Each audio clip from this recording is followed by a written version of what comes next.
The clip I'm about to show you was made about 2 weeks ago, and it feeds into a greater prediction by the same man that was made over 2 years ago.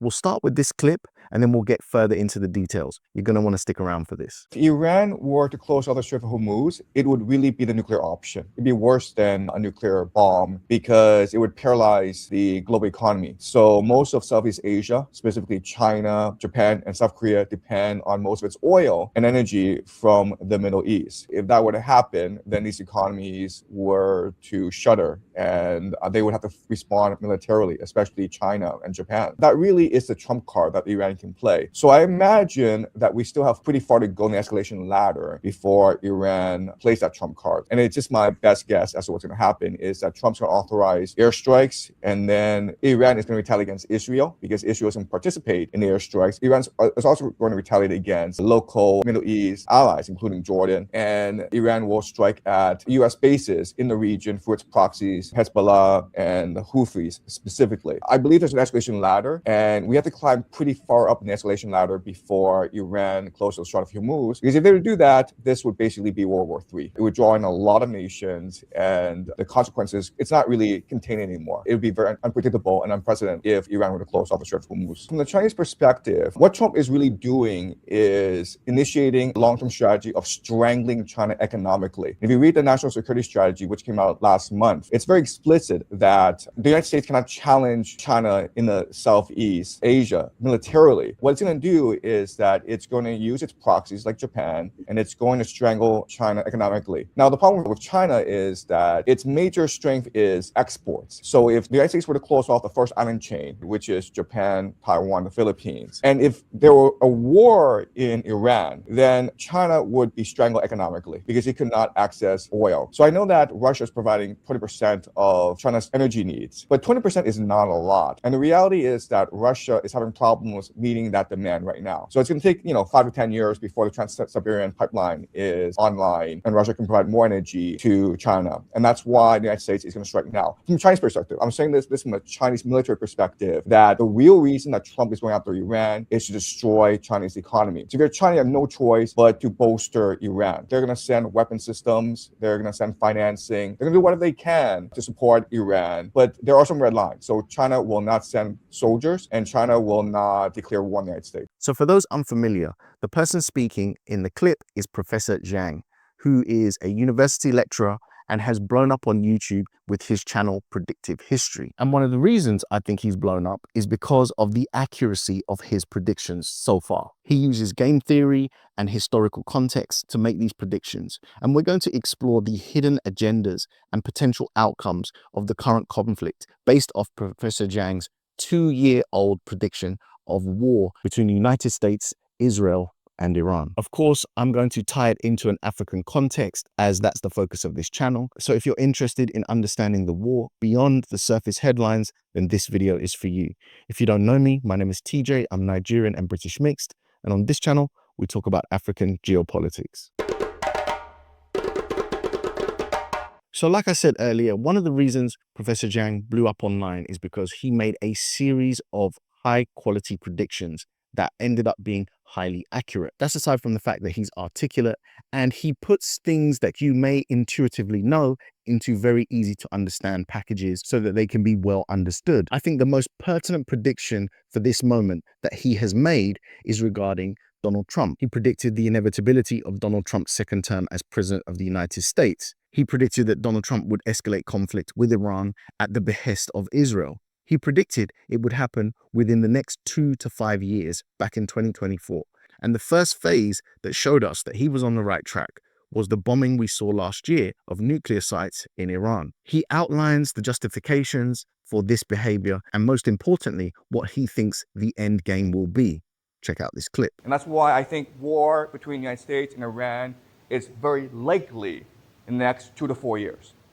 So let's pretend that it's March 2027, okay? And Trump goes on TV.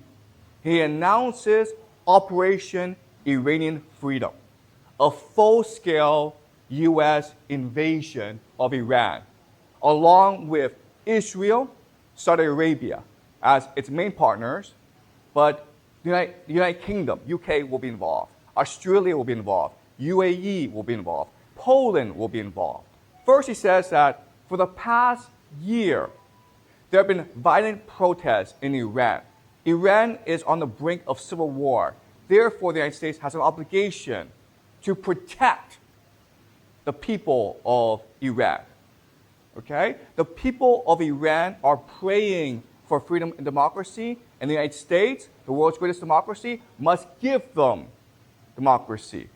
Okay? So the first reason is freedom and democracy. Second, US intelligence, along with Israeli intelligence, have discovered that for the past 2 years, Iran has been working very, very hard on developing a nuclear bomb. So to prevent this, we must strike first to stop Iran's nuclear program. Okay? Third, Iranian proxies, the Houthis, Hezbollah, many groups have been disrupting shipping in the Middle East, in both the Red Sea and the Strait of Hormuz. 40% of the world's oil passes through that region, mainly to East Asia, China, Japan, South Korea. So the United States, as the world hegemon, has a responsibility to protect global prosperity. 4, Iran has been launching attacks against our allies, Saudi Arabia and Israel. And the last reason is we know for a fact that the Iranian Revolutionary Guard Corps is a sponsor of terrorism. So for these 5 reasons, we have decided to invade Iran. So here, he's just highlighted the familiar playbook that everyone must be aware of, and in particular, the continent of Africa must be aware of this. It is the moral packaging phase, which we've already seen and proven to be true. More or less, not exactly in the right order, every moral justification, 1 to 5, Professor Jiang predicted in 2024 has actually played out. And of course, Iraq, Afghanistan, and for the continent of Africa, Libya, followed a very similar narrative structure. The question is not whether these arguments sound familiar, though. The question is what happens after they succeed in justifying their war. Check out this next clip. Okay, remember that Iranians remember the Shah. From 1953 until 1979, the Shah, the American-supported Shah, was running a brutal police state. So brutal that everyone in Iran revolted against the regime. Okay, that's number 1. Guys, which country is next door? What happened in Iraq? America destroyed Iraq, right? From 2003 into 2011, America was there destroying the country. America said that it would bring freedom, democracy. It would bring prosperity. It would bring wealth. But instead, it just destroyed the country. Iranians saw all this on TV. They heard about all this from neighbors. Okay? So they know that if America comes, it's to destroy the country, not to bring freedom, democracy, not to bring prosperity, it's to destroy the country. That's why they're going to fight. Okay? And another reason is that Iranians think that they belong to a great civilization. So they value their freedom and independence. Okay? Does that make sense? They're not going to submit to a foreign conqueror. Also religion, right? The Iranians are religious. They believe that America is Satan, and they have a duty, a religious obligation to fight Satan, okay? So for many reasons, there's just no way that Iranian people are going to stand with America.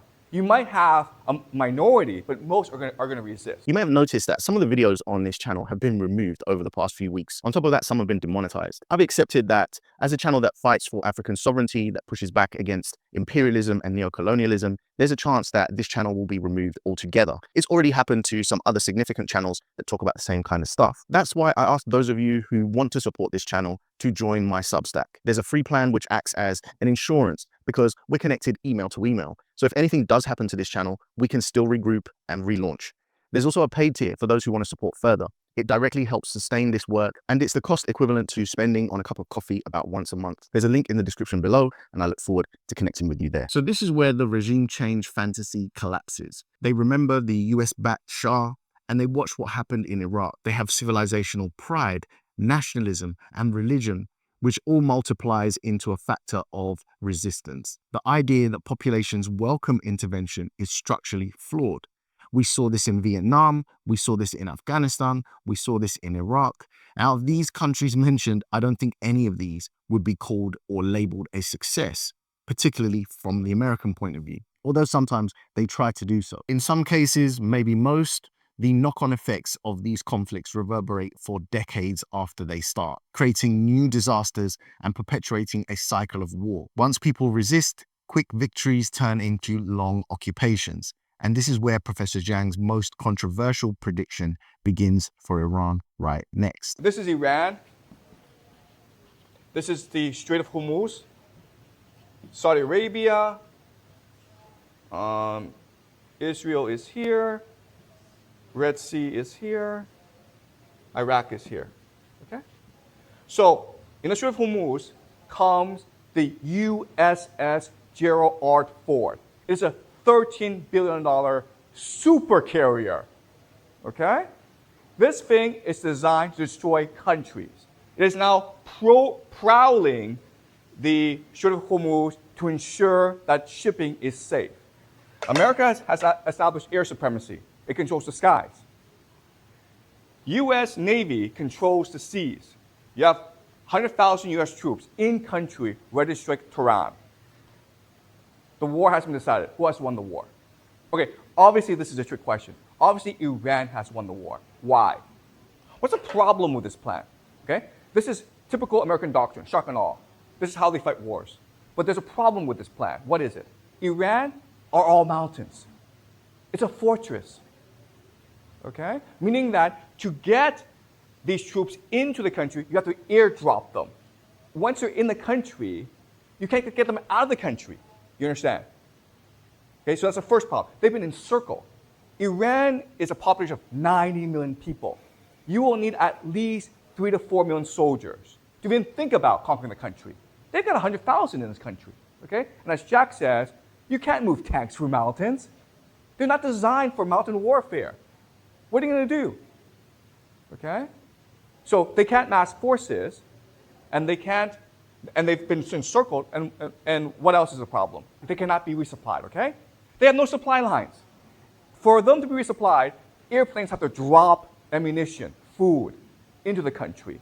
But again, Iran is all mountains. So it's very easy for Iranians to shoot down the airplanes. Does that make sense? When you pass through mountains, you can't see what's on the ground. A random guy with a rocket launcher can just shoot down the helicopter, okay? Which is what the Afghans did against the Soviets in the Afghanistan war.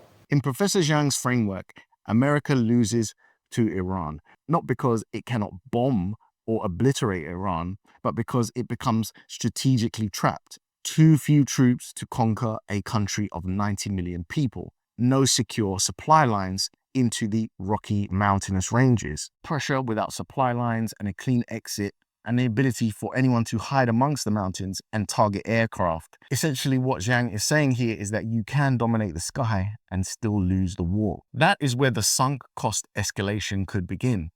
Send more troops, deepen the trap, withdraw at this point, and you lose credibility. You could even threaten nuclear escalation, but that risks even further global confrontation. Every option carries a hefty price. The predicted outcome here is prolonged entrapment in mountain terrains, rising casualties, and political pressure at home. Remember, if Donald Trump loses the Senate, the Democrats will likely move to try and impeach him. There's also the undertones lurking of potential civil war in the United States as well. This is all in the midst of the ICE raids and Epstein and everything else that's going on in the political climate of the United States. Also, there's a major incentive for Russia and China to actually help Iran because they need Iran's oil and Iran's energy, particularly China that gets oil from Iran. The multipolar order, therefore, accelerates. And if all this plays out, the aura of the unquestioned US hegemony completely weakens. Let's not forget that the US has not made many friends in the last year or so.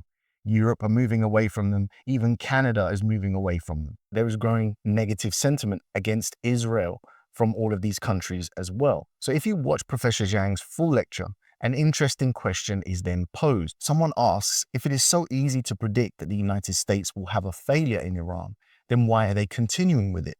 Are they not smart enough to see this risk? And Professor Zhang's response is simple. With a smile on his face, he says, it's hubris. They have grown too arrogant and they believe themselves too invincible, much like Rome. We are watching the classic end stages of an empire that is stretched too thin, drowning in debt, and has political instability on their home ground. But they still feel they've got it. And what I'll add to the hubris argument that Professor Zhang puts forward is that Trump, in my view, is the ultimate manifestation of hubris. It's the reason he was elected in the first place, and every utterance, his posturing, and his actions are a perfect example of what hubris looks like. Remember, Trump is a symptom of what America has created its empire around. As the empire weakens, it looks for more radical answers as people fall into economic issues and frustrations rise. So all of this is what Africa must pay close attention to. This is not just about Iran. This is about understanding the imperial playbook, the narrative, the justifications, the shock and dominance, the occupation, and the overreach. If this model weakens US power in the Middle East, just as Professor Zhang says, where does strategic pressure shift next? Well, because of the resources in the continent of Africa, it's always going to be a strategic arena. You're talking military-based negotiations, diplomatic agreements, financial leverage through debt and dollar exposure. There will likely be increased pressure to align with the West and the actions of the United States. But with all of this chaos, there will be opportunity. A weakened United States creates bargaining space. If Africa can switch on right now, Africa can renegotiate extraction contracts, diversify trade systems, strengthen Africa-Africa coordination, and increase leverage in a multipolar world, looking to things like BRICS nations and South-South trade. But none of this happens without us understanding and paying attention right now. If we do get to grips and understand with what's happening, it will be a playbook that is defensive preparation. In my opinion, fragmented African states, all different tribes pulling in different directions, is a vulnerability. A unified continent will be much more resilient. So in my opinion, we should take a look at that. Professor Zhang predicted this war and he predicted how it ends. If the patterns are visible, Africa must prepare, not react after the fact. If you've already watched my video on this war, you will already know that Africa is paying a hefty price for this war based on the destruction of supply chains and energy. This wake-up call is already in play. So I hope with a video like this, it can contribute to action. Of course, Professor Zhang's predictions may not play out exactly the way he says. Time will reveal all. But if you're interested in Professor Zhang, then I suggest you watch this video showing up on the screen right now. I covered him before when he was interviewed by the controversial YouTuber Sneako, and I really suggest you go and check that out next.